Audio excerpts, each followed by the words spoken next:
She woke up with amnesia and a wedding ring. Her husband said, "Let me explain this." Hello everyone and welcome back to Romance Rewind Stories. Before we dive into today's incredible story, I have a small favor to ask. If you're enjoying these heartwarming tales, please hit that subscribe button and turn on the notification bell so you never miss our latest uploads. It's quick, it's free, and it's the best way to support us in bringing you more emotional romance stories. And here's something I'd love to know. Where are you watching from today? Drop your city or country in the comments below. I always enjoy seeing our amazing community from around the world. Oh, and if this story touches your heart, don't forget to hit the like button. It really helps us grow and reach more people who love these kinds of tales. Now, let's get into today's story. She woke up with amnesia and a wedding ring. Her husband said, "Let me explain this." The first thing Vesper noticed when she opened her eyes was the unfamiliar ceiling, high, elegant with crown molding that spoke of wealth she'd never possessed. The second thing was the pounding headache that made her wince. And the third thing, the thing that made her heart stop, was the weight on her left hand. She lifted her hand slowly, squinting through the pain, and stared at the ring on her finger. Not just any ring, a wedding ring. Platinum, with a single diamond that caught the morning light streaming through silk curtains. What the... Vesper sat up too quickly and the room spun. She was in a massive bed, in what appeared to be a luxurious bedroom, wearing silk pajamas she definitely didn't own, and she had absolutely no memory of how she got there. Panic rising, she looked around frantically. Where was she? Whose room was this? And why was she wearing a wedding ring? The door opened and a man walked in carrying a breakfast tray. He was tall, probably in his early 30s, with dark hair and striking amber eyes. He wore expensive-looking casual clothes and moved with the easy confidence of someone comfortable in this space. When he saw she was awake, his expression flooded with relief. "Thank God. You're awake. How are you feeling?" "Who are you?" Vesper demanded, her voice coming out hoarse and frightened. "Where am I? What's going on?" The man's relief transformed into concern. He set the tray down carefully and approached the bed slowly, like she was a frightened animal. "Vesper, it's me, Dante, your husband." "My what?" Vesper looked at the ring on her finger, then back at him. "I'm not married. I don't even have a boyfriend." She stopped, her mind racing to grab onto... "I'm a librarian. I live in a studio apartment. I have a cat named Hemingway. I'm definitely not married to someone who lives in a place like this." Dante's face paled. "What's the last thing you remember?" Vesper closed her eyes, trying to push through the headache. "I was at work, the library. It was Thursday. I was shelving books in the history section, and then..." She opened her eyes, fear creeping into her voice. "I don't remember anything after that." "What day is it?" "It's Saturday," Dante said quietly. "And Vesper, you were in an accident. A car hit you when you were crossing the street Thursday evening. You've been unconscious for almost 2 days." 2 days? Vesper touched her head gingerly, feeling a bandage she hadn't noticed before. "I was in an accident. The doctor said you might have some memory issues," Dante continued, pulling up a chair beside the bed. "But they didn't think it would be this severe." "What's the last date you remember?" Vesper thought hard. "March 15th, Thursday, March 15th. Dante closed his eyes briefly, pain crossing his features. "Vesper, it's not March. It's October 20th. You've lost 7 months. The room spun again, and this time it had nothing to do with her injury. "That's not possible. 7 months? I can't have lost 7 months. Where's my phone? I need to call my sister. I need to..." "Your sister knows you're okay," Dante said gently. "She's been here every day. She'll be back this afternoon." He hesitated. "Vesper, I know this is terrifying, but you need to stay calm. The doctor said stress could make things worse." "Stress?" Vesper laughed, a slightly hysterical sound. "I wake up in a stranger's house, wearing a wedding ring, missing 7 months of my life, and you want me to stay calm." "I'm not a stranger," Dante said quietly. Not to you. Not really. He pulled out his phone, scrolling through photos. Look, this is us. He turned the screen to show her a photo. Vesper and this man, Dante, on what was clearly their wedding day. She was in a simple white dress, flowers in her hair, laughing at something he'd said. He was looking at her like she hung the moon. And in the background, she could see her sister Mira, tears of joy on her face. That's not... I don't... Vesper stared at the photo, at her own face radiating happiness, at the intimacy between her and this stranger. When was this? 2 months ago, Dante said. August 18th. It was a small ceremony, just family and close friends. You said you didn't want anything big, that you wanted it to be about us, not the show. He scrolled to another photo. This is from our honeymoon in Greece. Photo after photo, evidence of a life she didn't remember.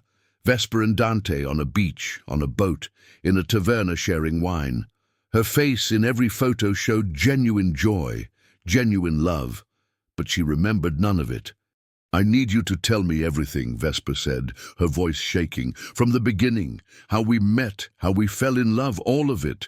Because right now I'm looking at a stranger claiming to be my husband, and I'm terrified. Dante set the phone down, his expression pained but understanding. Okay, I'll tell you everything. But first you need to eat something. The doctor said, now, Vesper insisted. Please, I need to understand. He nodded slowly. We met in March. March 16th, actually, the day after what you remember. You came into my office building to deliver some books for our company library. I was having a terrible day. Board meeting had gone badly. I was stressed and angry. And then you walked in, carrying a stack of books so high you couldn't see over them, and you tripped. Despite everything, Vesper felt a small smile tug at her lips. That sounded like something she'd do. Books went everywhere, Dante continued, a fond smile crossing his face at the memory. You were so embarrassed, apologizing profusely while trying to gather them. And I helped you, started talking about the books you'd brought. History, philosophy, some fiction. You recommended one to me, said it might help with my stress. I asked if you wanted to get coffee to discuss it more. And I said yes, Vesper asked. You said you don't drink coffee with strangers, but you'd accept tea with someone who just discovered your excellent taste in literature, Dante replied. We went to a cafe nearby, talked for 3 hours. I missed 2 meetings and didn't care at all.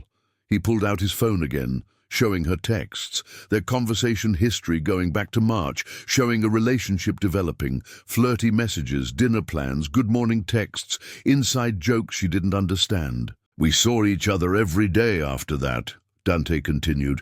I'd never felt that way about anyone. You were brilliant, funny, completely unimpressed by my money or position. You cared about books and ideas and making a difference. You worked at the library but volunteered teaching literacy on weekends. You loved terrible puns and good wine and rainy afternoons. Vesper listened, watching his face as he spoke. There was genuine emotion there, love, pain, fear. Either he was an incredible actor or he really believed what he was saying. By May, I knew I wanted to marry you, Dante said. But I waited, not wanting to rush. Then in July you got really sick, pneumonia. I stayed with you, took care of you. And one night when the fever finally broke, you looked at me and said, I want to spend my life with you. So I proposed, right there in your studio apartment, with you in your pajamas and Hemingway judging us from the windowsill. Hemingway, Vesper said suddenly, where's my cat? He's here, Dante said, relief flickering across his face at this small sign she believed him. In the apartment we got together. After we got married, you moved in. Hemingway has his own room, by the way. You insisted. I would insist on that, Vesper admitted. I know, Dante said softly. I know you, Vesper, even if you don't remember me. The door burst open, and a woman rushed in, Mira, her sister, unmistakable even though Vesper's memories of her were 7 months old. You're awake, Mira cried, rushing to hug her. Oh my God, we were so scared. The doctor said you might not... She pulled back, studying Vesper's face. What's wrong? She doesn't remember, Dante said quietly. The last 7 months. She doesn't remember us. Mira's face crumpled. Oh, Vess. The accident. The doctor mentioned this might happen, but we hoped. She grabbed Vesper's hands. What do you remember? Do you know who I am? Of course I know you, Vesper said. You're my sister. You're in grad school, studying architecture. You have that terrible boyfriend, Marcus, who I keep telling you to dump. I dumped Marcus in April, Mira said gently. I'm engaged now, to Sophia. Remember? You introduced us at your birthday party. Vesper shook her head, fresh tears spilling over. I don't remember any of this. Mira, tell me the truth. Am I really married to him? This isn't some elaborate, I don't know, scam. God, no, Mira said firmly. Vess, Dante is... He's wonderful. You were so happy, happier than I'd ever seen you. You said he was your person, your partner, your best friend. She squeezed Vesper's hands. I know this is terrifying, but it's real. All of it. Over the next few days, Vesper tried to piece together the life she'd lost.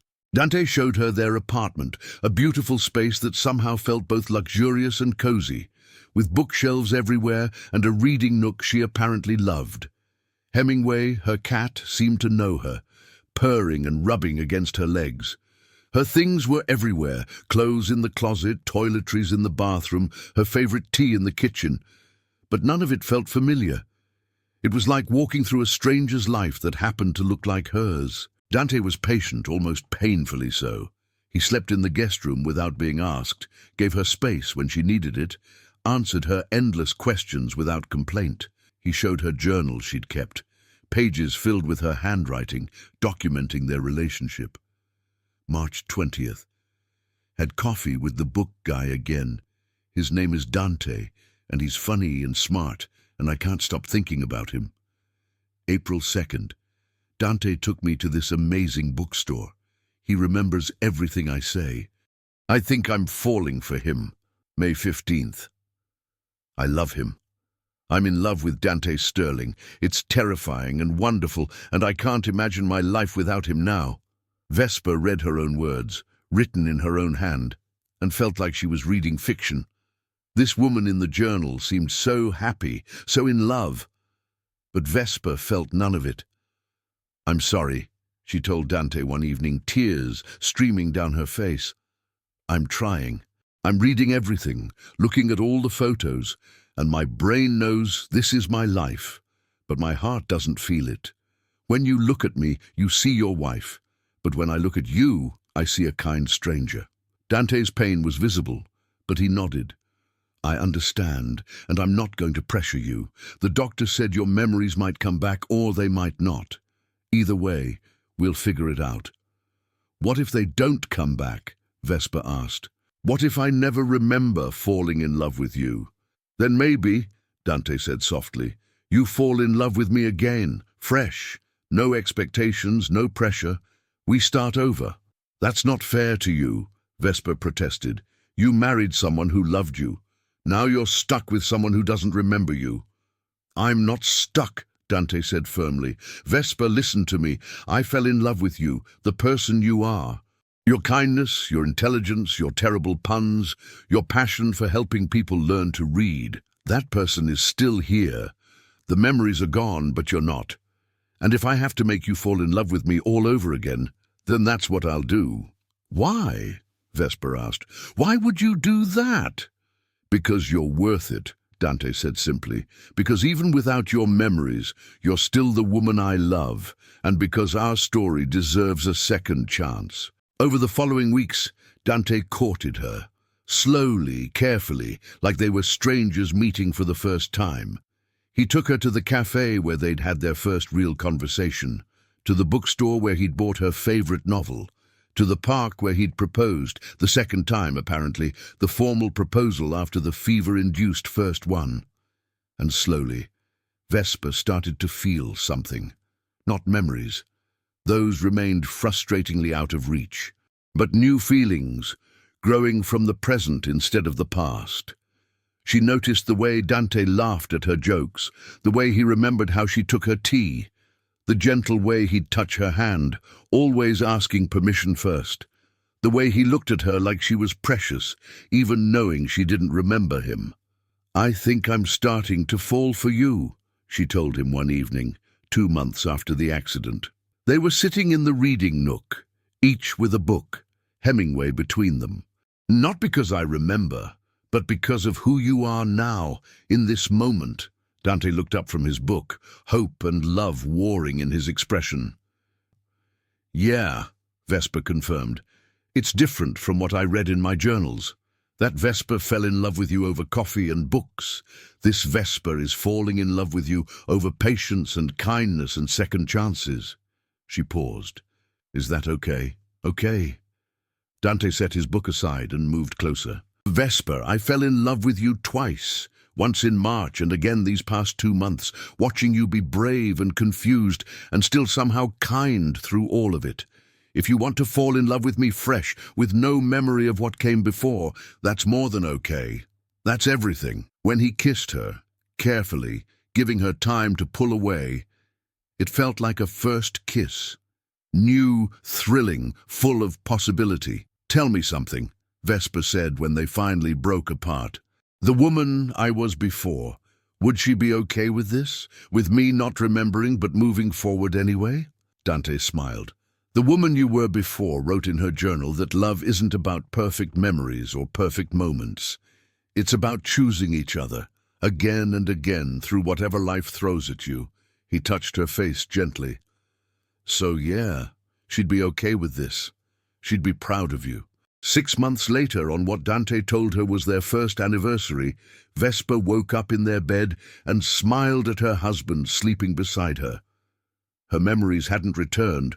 The doctors said they likely never would, but she'd built new ones. She remembered their first kiss, the second first kiss, their first real date after the accident, the first time she'd said "I love you" again, meaning it fresh and new. The way he'd cried, admitting he'd been terrified she'd never say it. She pulled out her current journal, opening to a fresh page. "October 20th, 1 year since I woke up and didn't know who Dante was. 1 year of falling in love with my own husband. The old me fell for him in spring. The new me fell for him in autumn. And I think that's beautiful, getting to fall in love with the same person twice, in 2 completely different ways. My memories are gone, but my life is here, our life, and I wouldn't change it." Dante stirred beside her, opening his eyes and smiling. "Morning, husband," she replied and kissed him. "Because sometimes losing everything means finding what truly matters. Sometimes amnesia isn't an ending, it's a different kind of beginning. And sometimes the greatest love stories are the ones where you choose each other twice. Once in spring, with fresh excitement and discovery, and once in autumn, with patience and second chances and the courage to fall in love again." And that's where our story ends today. What did you think? Did Vesper and Dante's twice-told love story touch your heart? Let us know in the comments what your favorite moment was. If you enjoyed this story, we have so many more waiting for you. Check out our playlist for more heartwarming romance tales that will make you believe in love all over again. Don't forget to subscribe, hit that notification bell, and give us a thumbs up. Your support means everything to us. Until next time, keep believing in love, keep believing in second chances, and remember, the best stories are the ones that remind us we all deserve our happily ever after. See you in the next story.